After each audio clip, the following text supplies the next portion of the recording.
Good day, everyone. I'm David, moderator for this webinar. I welcome everyone for today's webinar, which is Landlord Tenant Law Answers to Basic Questions. I would now like to introduce our presenter for today, Paul Flockstead. Paul has been involved in the real estate industry for the past 38 years.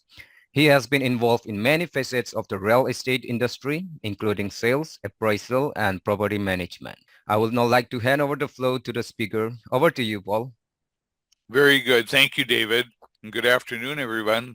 Well, today we're going to be talking about Landlord Tenant Act, and this is kind of going to be like about a 30,000 square foot or 30,000 foot review of the Tenant Act. Each state has their own Landlord Tenant Act, so you need to check with your state to make sure that you have the correct copy of the Landlord Tenant Act in force at your location. But we will give you an overview of the basic principles of this. Now, the landlord-tenant law includes the rights and obligations each landlord and tenant has with regard to the rental property, and both parties need to know the basics of renting a place, how to collect, pay security deposits, or what the basics of state and federal laws regarding the fair housing of that. The rights and duties of landlords and tenants are spelled out in the federal laws, state statutes, local ordinances, and safety and housing codes, and the responsibilities can vary from place to place. The Fair Housing Act protects the tenants from civil rights violations, including housing discrimination, based on their 7 protected classes, federally classes. Other rights that are also included, the right to quiet enjoyment. Landlords also have certain legal rights, mainly related to the protection of their income investment, of course. Rental agreements is a legally binding contract between the tenant and the landlord and of the rights and responsibilities of both parties. A lease will normally include the rental period, the amount of monthly payment, the rent due. When a lease is signed by both parties, it becomes a binding legal contract. If any party does not fulfill the terms of the lease, the person who defaults can be sued, and that's what we're trying to avoid. A complete list of tenant names. It's crucial to get the name of every adult living in the rental unit. Lease terms, the amount of the rent due and the due date. Spell out exactly how much is due. Do not rely on verbal statements. All promises as agreements should be in writing for your protection, so make sure that you write those down. Rules that a landlord can impose in the lease contract. The lease is a binding agreement between you and the landlord, and it lists the amount of rent due and the length of time. Guest policies. Landlords have the right to limit the time a non-paying guest spends on the property. What may appear on a lease. Pet policy. Landlords can typically make the tenant responsible for their own pest control. Maintenance. Policies pertaining to maintenance. Read the entire contract and ask questions or obtain legal advice. Before signing a lease, consider the following things. Don't move in or pay rent before the lease is signed.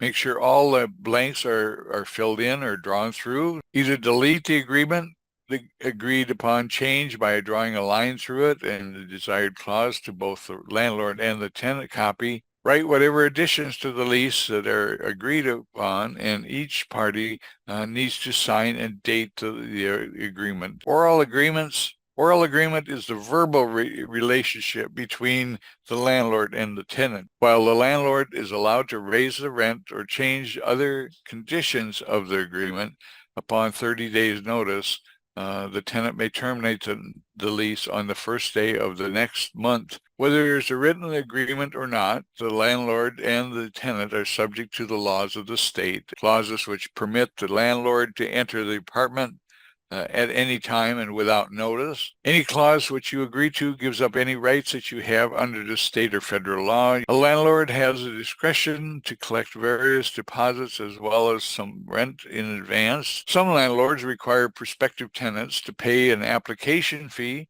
Your lease itself, a clear rental or a lease term. Security deposits and extra fees are two of the most common. What constitutes normal wear and tear versus real damage. Security deposits where damage deposit is the most common requirement of a landlord. Some states limit the amount of money that the landlord can charge for security deposits. Note that all states prohibit landlords from deducting money from the security deposit to repair normal wear and tear. Before giving a security deposit, your tenant should inspect the premises. The term ordinary wear and tear is vague, of course, and it helps protect both parties from misunderstandings. When a tenant moves out, the landlord is required either to return the deposit or provide a written statement showing the specific reason for their failure to return.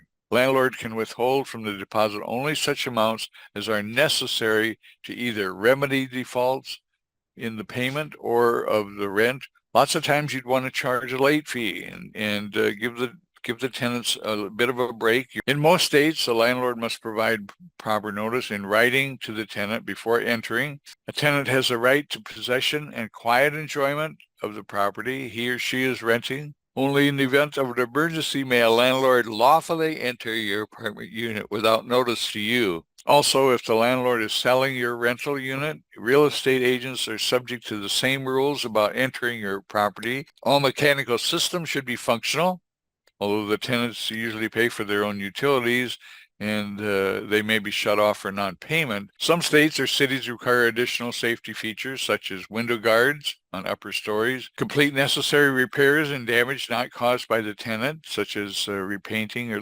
repairing a leaky roof, that the tenant must contact the landlord for repairs. The landlord is required to keep the rental properties in reasonable repair. This warranty of habitability cannot be waived or modified. The tenant has to pursue either of the two remedies. A tenant may wish to speak with a private attorney or legal office for advice before any proceedings. The notice to the landlord should always be in writing. You should also keep a copy of such correspondence. The account is to be maintained until either the landlord makes a repair, occupancy.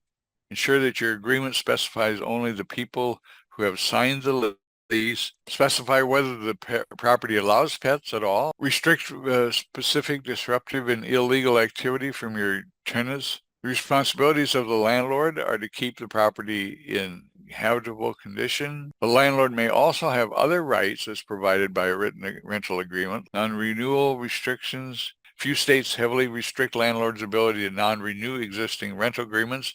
Abandoned property. States vary again on abandoned property. The person by force, intimidation, or fraud goes into the property, someone else that has a right to possession. A tenant is substantially damages the premises. The landlord cannot just lock a tenant out. Retaliatory evictions are prohibited. Become active in tenant organizations if the landlord should start retaliatory action. There's some rental listing scams out there. If you're moving to a new city, there's a lot of rental listing scams. So beware of yourself and don't do that. How expensive? Some questions that you should ask. How expensive is the rent? Can I afford it? If pets are accepted, what is the deposit amount? Is it refundable? Renting a single-family home, who is responsible for mowing the grass? Can a satellite dish be installed? Can you hang things on the walls? So it's if you have to use a reasonable accommodation. Pet rules do not apply to service animals and support animals. They cannot charge any pet rent or anything of that type. Some necessary policies available. They have a policy to follow, and they know exactly what the owner wants done. I think we've covered most everything. Thank you for attending, and hopefully you have a good afternoon. Take care. Thank you, Paul. That does conclude the session for today. Thank you, everyone, for participating. You may all disconnect now. Have a great day ahead.